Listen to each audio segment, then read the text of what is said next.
हरे कृष्णा, जय श्री कृष्णा। कथामृत के नए सत्र में आप सभी का स्वागत है। अच्छा लगता है जब सब मिलते हैं और एक और मौका मिलता है कुछ हरि कथा करने का, तो मुझे भी बहुत आनंद आता है। अ, तो पिछली बार जब हमने ब्रह्म विमोहन लीला की कथा सुनी थी, तो वहां पर एक दृश्य ऐसा आता है कि जब ब्रह्मा जी ने देखा सारे बच्चों को, ग्वाल बालों को देखा, तब उन्होंने रियलाइज किया कि सडनली ये ग्वाल बाल कृष्ण रूप में परिवर्तित हो गए। यानी कि कृष्ण रूप से ज्यादा उनको विष्णु का चतुर्भुज रूप उनमें नजर आया। नॉट एग्जैक्टली कृष्ण का स्वरूप, उनको चतुर्भुज रूप हर एक बालक का वो नजर आया। तो वो चतुर्भुज रूप का जो वर्णन किया है, उसके साथ में लिखा है कि हर एक बालक के 4 हाथ और गुंजामाला, मोर पंख, और साथ में एक बहुत इंपॉर्टेंट लाइन आई कि हर एक के छाती पर भृगु ऋषि के पद चिन्ह थे।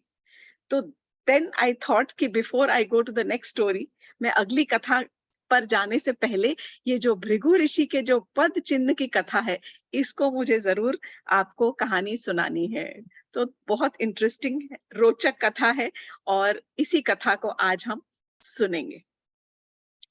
ॐ अज्ञानतिमिरान्धस्य ज्ञानाञ्जनशलाकया चक्षुरुन्मिलितं येन तस्मै श्रीगुरुवे नमः। वाञ्छकल्पतरुभ्यश्च कृपासिन्धुभ्य एव च पतितानां पावनेभ्यो वैष्णवेभ्यो नमो नमः। हे कृष्ण करुणा सिंधु दीनबंधु जगतपते गोपेश गोपिका कांत राधा कांत नमोस्तुते। तप्त कांचन गौरांगी श्री राधे वृंदावनेश्वरी वृषभानुसुते देवी प्रणमामि हरिप्रिये। हरे कृष्णा कृष्णा कृष्णा हरे हरे, हरे राम राम राम राम हरे हरे। तो कथामृत में आप सभी का स्वागत है एक बार और। तो ये महर्षि भृगु, जिनके पैरों का पद चिन्ह, पैरों का निशान भगवान जी की छाती पर है, लेफ्ट साइड पर, वो कौन है, ये कौन थे, और ये कैसे भगवान के शरीर पर उनके चिन्ह पड़े, इसकी कथा बहुत ही रोचक है। जैसा कि मैंने कहा, इंटरेस्टिंग। ये भृगु ऋषि जो हैं, ये ब्रह्मा जी के ही मानस पुत्र हैं। देखिए, जब भगवान जी ने सबसे पहले तो अपनी नाभि से क्रिएट किया एक कमल, और कमल के फूल में से निकले ब्रह्मा जी। ब्रह्मा जी तो समझ ही नहीं पाए, ब्रह्मा जी तो इतने लॉस्ट हो गए कि उन्हें समझ नहीं आया कि मैं सडनली पैदा कैसे हो गया। तब ब्रह्मा जी ने अपने कमल के अंदर की जो डंडी थी उसके अंदर घुस गए, और अंदर घुसकर और फिर वो ढूंढने लगे कि ये इसका स्रोत कहाँ है, पर वो उन्हें कुछ समझ नहीं आया। फिर वो वापस बाहर आ गए। तब भगवान ने आकाशवाणी कहकर उनको बताया कि आपको सबसे पहले रचा गया है ताकि आप इस ब्रह्मांड की रचना करें।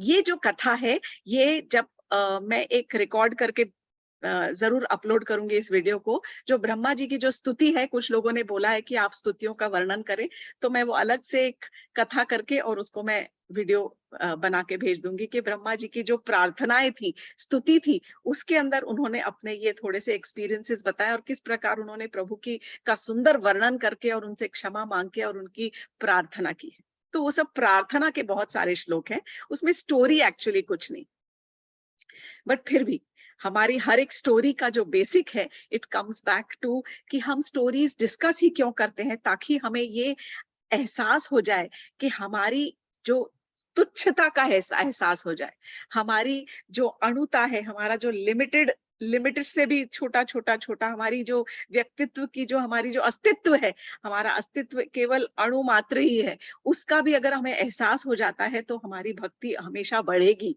And that is the whole motive, कि मोटिव इज कि कृष्ण प्रेम और कृष्ण भक्ति हमें मिले, या हरि प्रभु की भक्ति और हरि का प्रेम हमें प्राप्त हो, हमारे हृदय में जागृत हो। So that is the whole concept कि हम क्यों ये कथा कर रहे हैं।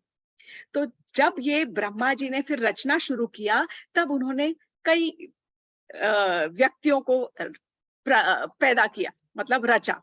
तो सब एक उनमें से जो थे उनके मानस पुत्र थे, मतलब उनके मन से बनाए हुए माइंड बॉर्न मानस पुत्र थे, जिनका नाम था भृगु।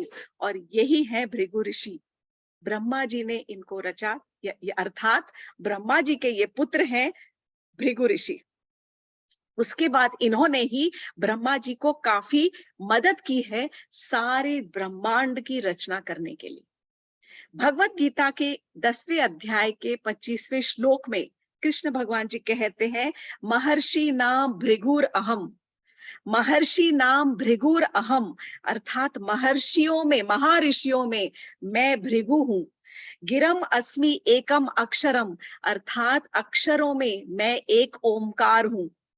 यज्ञा नाम जप, यज्ञोस्मि, अर्थात यज्ञ में सबसे बड़ा जो यज्ञ है वो केवल जप है, और उस जप के नाम, जप के अंदर मैं हूं। दैट मीन्स नाम अर्थात मैं ही नाम के जप के अंदर हूं, मैं ही हूं। स्थावराणाम हिमालय, मतलब जो स्थायी वस्तुएं हैं जो हिल नहीं सकती, इमूवेबल थिंग्स में कौन हूं मैं हिमालय हूं, मतलब मैं हिमालय, सबसे ऊंचा पर्वत, सबसे ऊंची चोटी मैं हूं। तो जब वो कहते हैं कि महर्षि नाम भृगुर अहम, अर्थात उन्होंने भृगु ऋषि को कितनी इंपॉर्टेंस दी है कि उनको सबसे बड़ा महर्षि घोषित कर दिया है अपने भगवत गीता में ही, कि सबसे जो महर्षि बड़ा आपकी समझ में आता है, वो अगर महर्षि भृगु है तो वो भी मैं ही हूं। इसका अर्थ ये है। भृगु ऋषि ने मनु संहिता लिखने में, मनुस्मृति लिखने में मदद की थी, मनुओं की। और फिर उन्होंने सबसे बड़ा जो ज्योतिष शास्त्र है भृगु संहिता, उसकी उन्होंने रचना की है। तो उसकी रचना किस प्रकार हुई, और उनकी एक छोटी सी कथा वो ऐसे शुरू होती है। तो भृगु ऋषि का जो आश्रम है वो पहले हरियाणा और राजस्थान के एक बॉर्डर में हुआ करता था। उसके बाद उन्होंने वहां से शिफ्ट किया, वो आश्रम अपने पुत्र को दे दिया, और उसके बाद वो शिफ्ट हो गए गुजरात का एक जिला है भरूच। भरूच में नर्मदा नदी के किनारे पर अब वहां पर इनका एक आश्रम है, जो कि भृगु ऋषि के आश्रम के ही नाम से प्रख्यात है।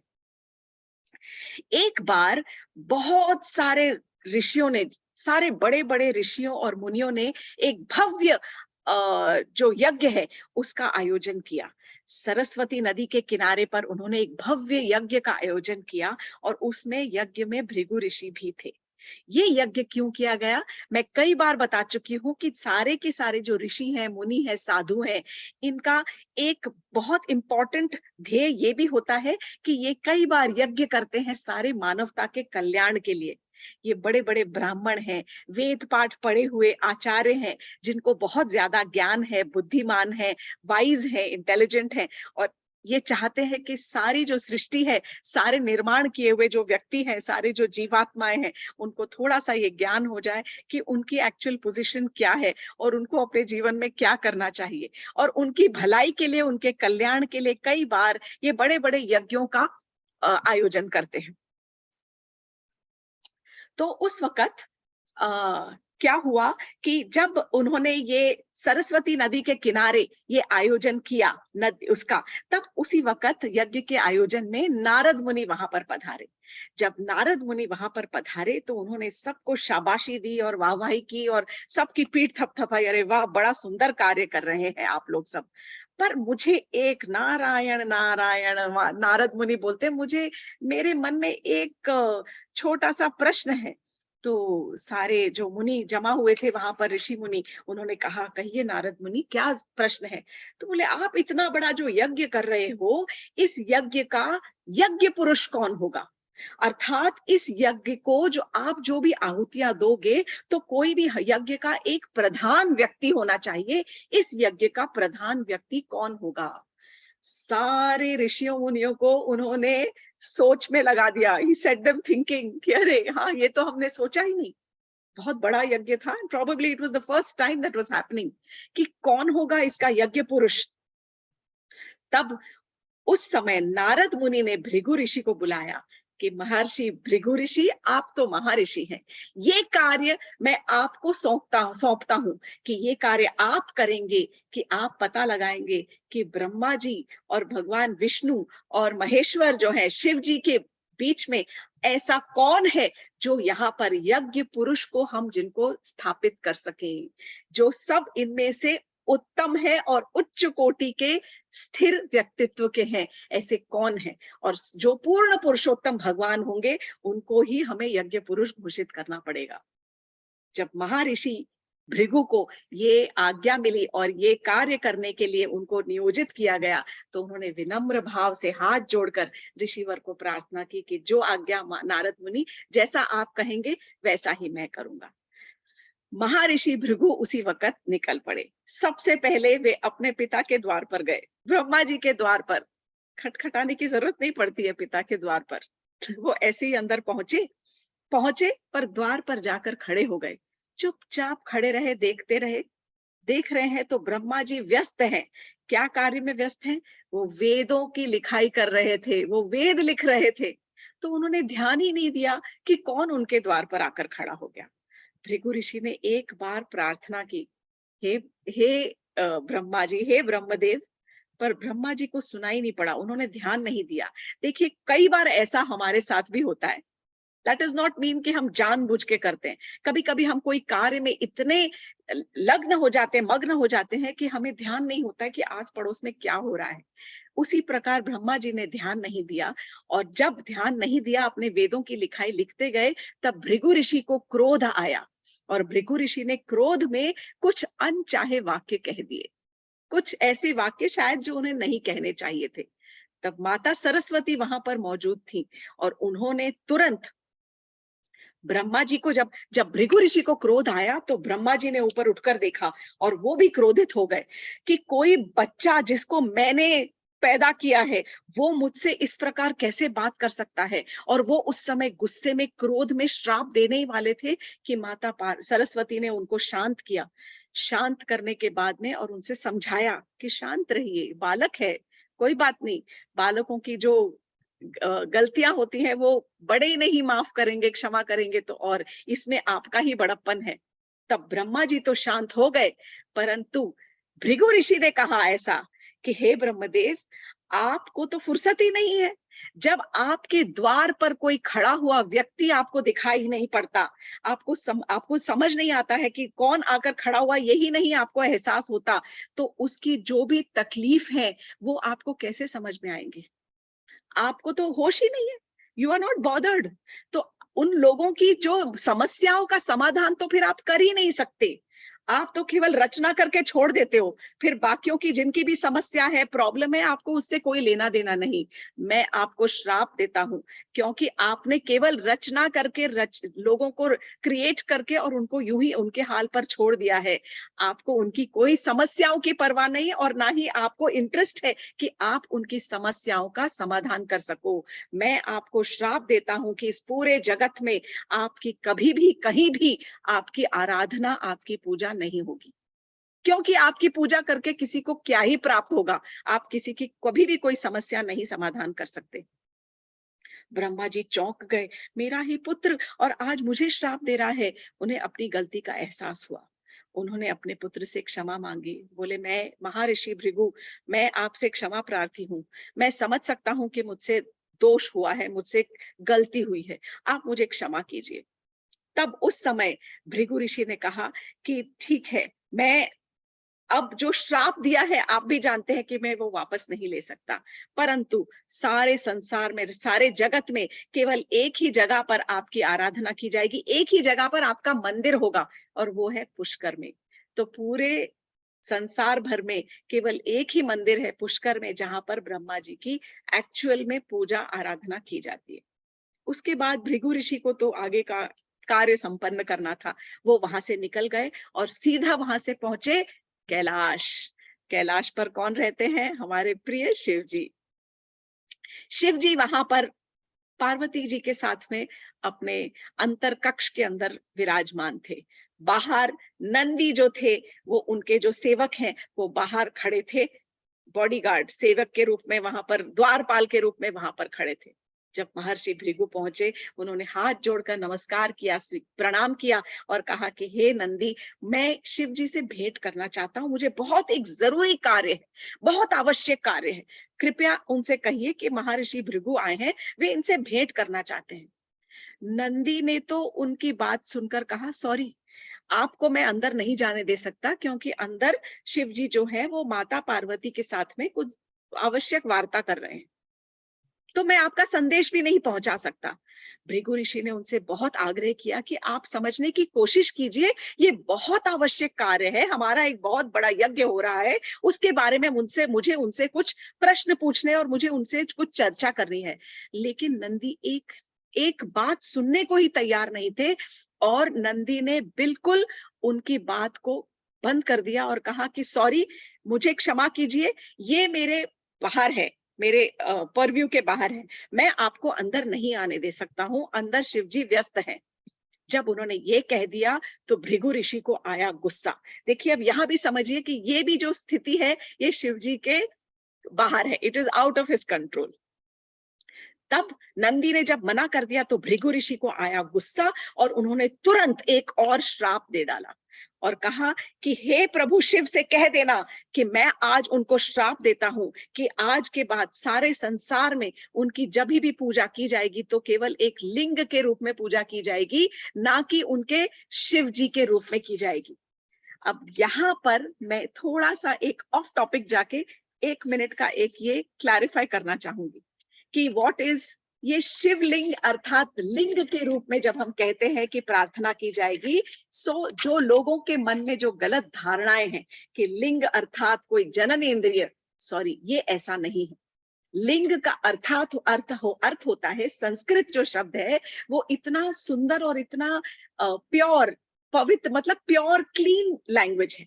उसके अंदर कई बार एक एक शब्द के कई अर्थ होते हैं।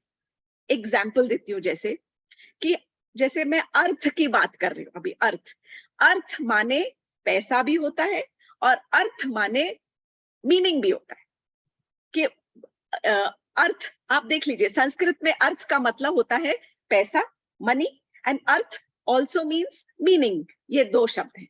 इसी प्रकार एक और शब्द मैं जैसे बताऊं आपको कि आता है सूत्र। सूत्र का मतलब होता है रस्सी, डोरी, और सूत्र का मतलब ये भी होता है लेखन, लिखना। उन्होंने ब्रह्म सूत्र लिखा या उन्होंने कुछ और सूत्र लिखा। सूत्र का मतलब ये भी होता है कंटिन्यूएशन, सूत्रधार, जैसे जो कंटिन्यू कर रहा है, और एक्चुअल सूत्र ऑल्सो मीन्स डोरी।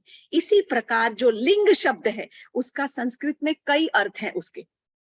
उसका अर्थ ऐसा होता है, एक्चुअली लिंग मतलब चिन्ह, मतलब it can be a form, प्रतीक, दैट मीन्स इट इज प्रतीक, मतलब जैसे सिग्निफिकेंट, जो सिग्निफाई करता है। लिंग का अर्थ है कि चिन्ह, या मीन्स जैसे कोई फॉर्म है या कोई प्रतीक है, मतलब जैसे पुरुष लिंग अर्थात पुरुष का प्रतीक, स्त्री लिंग अर्थात स्त्री का प्रतीक। अगर मैंने कोई साड़ी पहनी है तो साड़ी स्त्रीलिंग है, मतलब स्त्री का प्रतीक है वो साड़ी। समझ रहे हो? तो ये कोई भी शब्द को स्त्रीलिंग और पुल्लिंग में उसको विभाजित किया गया है हिंदी भाषा में और संस्कृत भाषा में भी। तो जब अगर कोई साड़ी स्त्रीलिंग है, अर्थात ये नहीं है कि वो जनन इंद्रिय है, no, it is a reproductive organ, sorry, नहीं, साड़ी अपने आप में से कोई बच्चे नहीं पैदा कर सकती है, या कोई ब्लाउज या कोई भी आप शर्ट ले लो तो it is just a division. लिंग का अर्थात होता है चिन्ह, लिंग कैन मीन गुण, लिंग का मतलब होता है निशानी या प्रतीक। तो यहाँ पर जो शिव लिंग है वो शिव जी का प्रतीक है। और लिंग यहाँ पर ये भी लिखा गया है इनफैक्ट कि स्कंद पुराण में तो ये भी कहा गया है कि जो लिंग है, लिंग का अर्थ ये होता है कि it is a combination of earth, ब्रह्मांड और वातावरण। धरती, ब्रह्मांड और वातावरण का जो मिश्रण है, उन तीनों को मिला के जो उसका एक प्रतीक है वो है लिंग, अर्थात वो शिव जी का प्रतीक है। क्योंकि शिव जी महा ईश्वर है, वो महेश्वर है, तो शिव जी का जो प्रतीक है वो उनके लिंग के रूप में उनकी पूजा इसलिए की जाती है क्योंकि भृगु ऋषि ने उनको श्राप दिया था कि आपके शिव जी के रूप में वो बभूत लगाए हुए और उस प्रकार रुंड मुंड माला पहने हुए उस प्रकार के रूप में आपकी पूजा नहीं की जाएगी, केवल आपके एक प्रतीक के रूप में पूजा की जाएगी, केवल आपके एक फॉर्म के रूप में पूजा की जाएगी, इसीलिए आपकी लिंग के रूप में अर्चना की जाती। तो ये उनका एक श्राप था। अब भृगु ऋषि वहां से सीधा पहुंचे विष्णु लोक। जब वे विष्णु लोक पहुंचे तो विष्णु भगवान जो थे वो अपने नॉर्मल जो रूटीन, कई बार देखा होगा कि विष्णु भगवान के कैसे चित्र होते हैं, हमेशा वो अनंत शेष के ऊपर शेषशायी है, इस प्रकार वो लेटे हुए हैं और वो योग निद्रा में रहते हैं, उनकी आंखें बंद रहती है। आंखें मतलब एक्चुअली इस प्रकार बंद रहती है, 3/4 क्लोज्ड। वो योग निद्रा में है, ही इज नॉट स्लीपिंग। वो सो नहीं गए हैं जिस तरह आप और हम सोते हैं, वो योग निद्रा में है। और उस योग निद्रा में भी उनको सब कुछ ज्ञात है कि कहां पर क्या हो रहा है, और एक एक जीवात्मा की अगली पिछली पुरानी सब कथाएं उनको, प्रेजेंट भूत वर्तमान भविष्य सब कुछ उनको पता है, हर एक जीवात्मा का। भले उसकी रचना ब्रह्मा जी ने की है, पर ब्रह्मा जी की तो रचना भगवान विष्णु ने ही की थी। तो भगवान विष्णु जो थे वो शेषशायी है, शेष नाग के ऊपर इस प्रकार योग निद्रा में लेटे हुए हैं, और माता लक्ष्मी जी है जो उनकी सेवा में वहां पर विराजमान है, वहां पर बैठी हुई है। तब भृगु ऋषि वहां पर पहुंचे और उन्होंने देखा कि अरे विष्णु भगवान तो सो रहे हैं, नींद में है।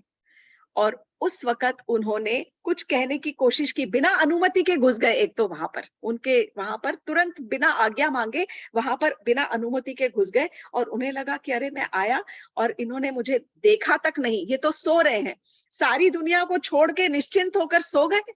तो ऑलरेडी वो इतने गुस्से में थे, 2 जगह श्राप देके वहां पर पधारे थे कि किसी को जनता की पड़ी नहीं है, किसी को रचना जो क्रिएशन है ब्रह्मांड की पड़ी नहीं है, हम ही ऋषि हैं, हम मुनि हैं जो सारे जगत के कल्याण के लिए हम यज्ञ कर रहे हैं, और यहाँ पर जितने त्रिदेव हैं वो तो अपने अपने कार्य में मस्त हैं।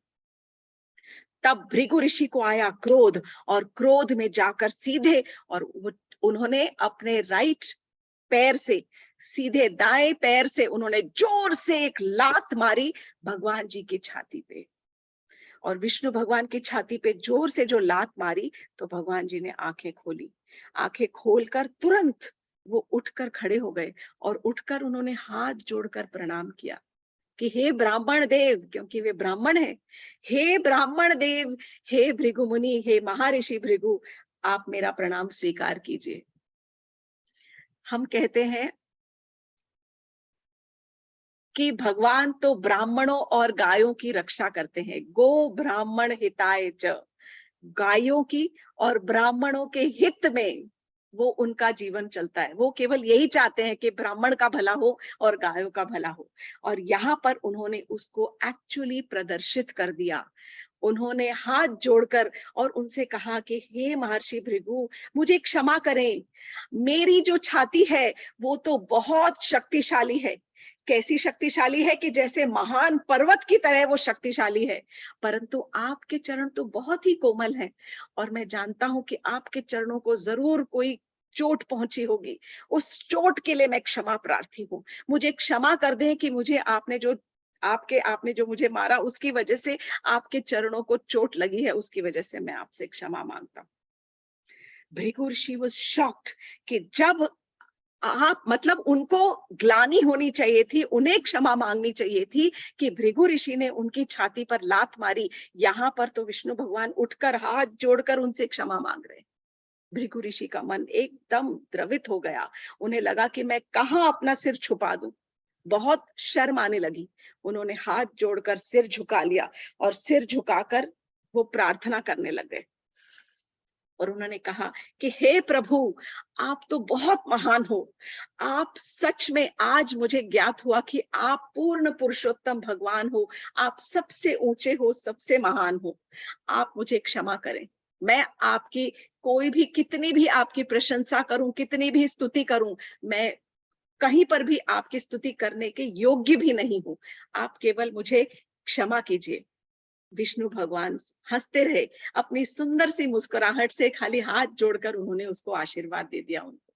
परंतु लक्ष्मी जी जो थी जो विष्णु भगवान की वहां पर सेवा में वहां पर खड़ी बैठी थी, लक्ष्मी जी को बहुत गुस्सा आया, बहुत क्रोध, और वो तुरंत बोली कि ऋषिवर, आपने मेरे पति का अपमान किया है, मैं आपको कदापि क्षमा नहीं कर सकती हूँ।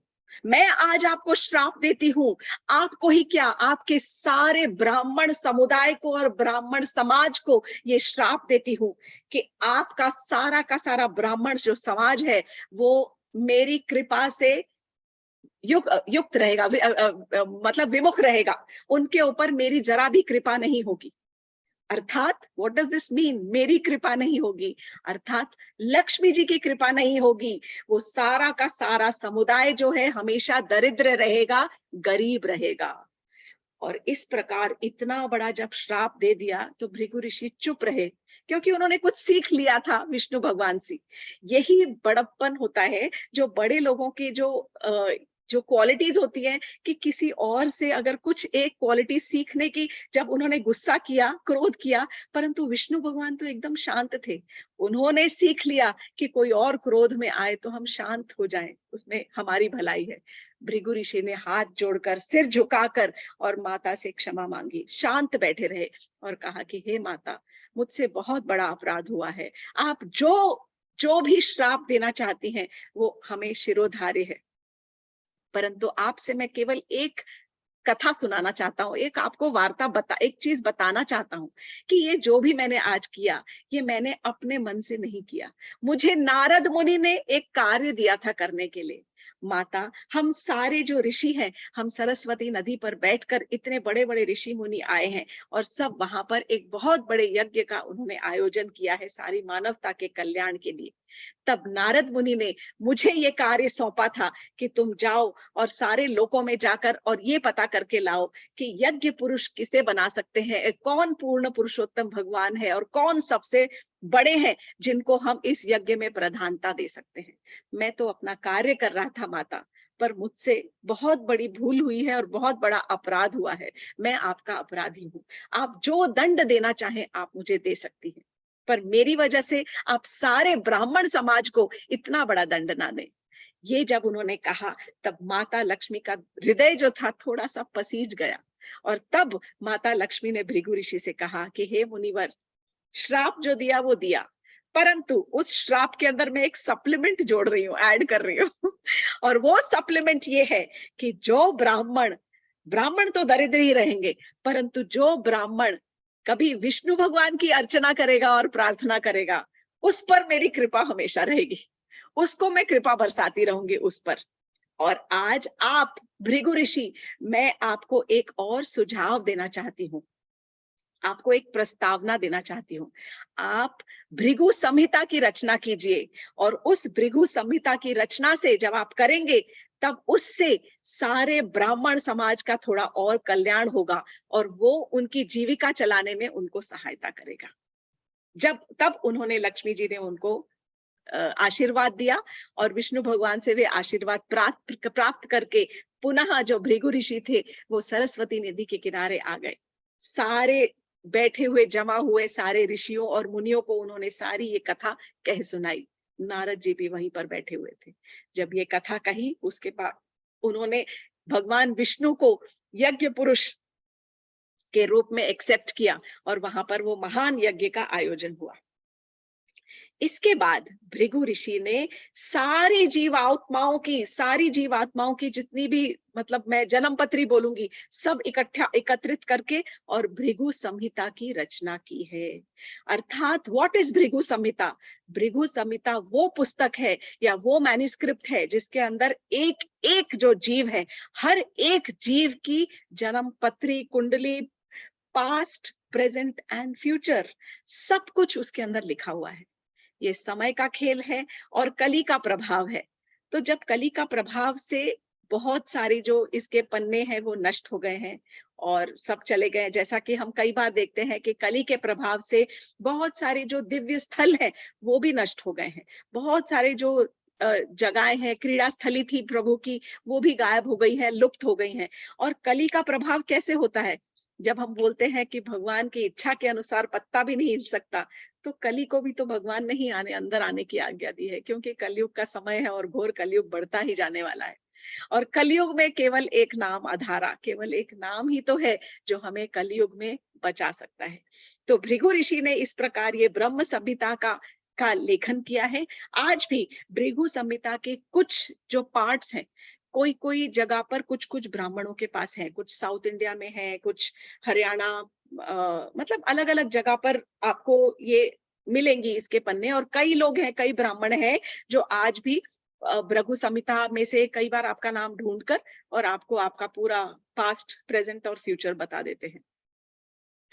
तो इस प्रकार ये थी भृगु ऋषि के चिन्ह की कथा, कि ये स्टोरी के हिसाब से किस प्रकार भृगु मुनि के जो पैरों के निशान थे वो भगवान जी के छाती पर पड़े। और लक्ष्मी जी का फ्यूरियस होना, क्रोधित होना तो बनता था, क्योंकि भगवान जी के छाती पर श्रीवत्स का भी तो चिन्ह है, और श्रीवत्स का जो चिन्ह है अर्थात वहां पर लक्ष्मी जी विराजती है।